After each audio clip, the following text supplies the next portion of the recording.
friends, welcome back to the Clubhouse. I'm on my way outside to play a game of red light, green light with some friends. Have you ever played this game? It's a really fun game. Everyone lines up in a straight line and you choose someone to be it. When you say green light, everyone moves towards the finish line.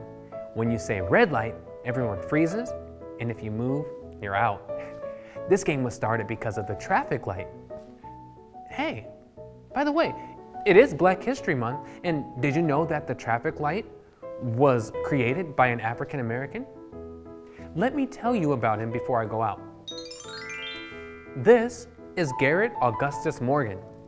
He was an inventor, businessman, and community leader.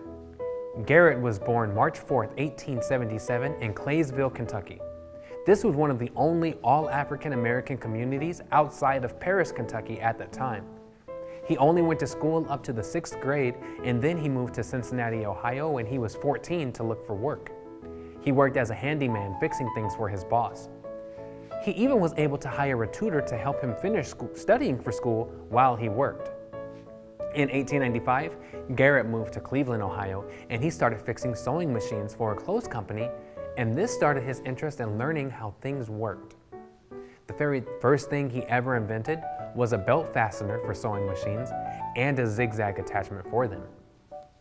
In 1907, he opened his own sewing shop, and then a year later, along with his wife Mary Ann, he opened Morgan's Cut Rate Ladies Clothing Store.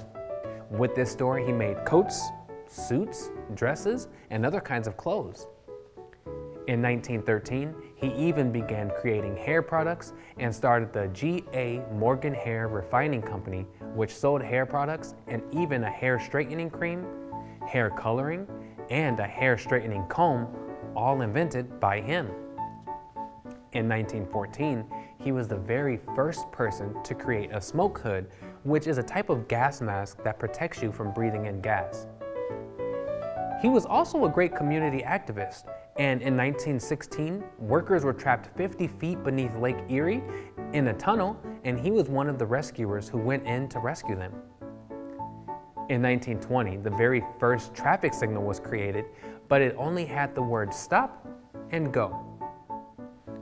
Garret witnessed an accident at an intersection, and he created the idea to create a warning sign to be added to it in 1922 so that people would know when it was time to stop.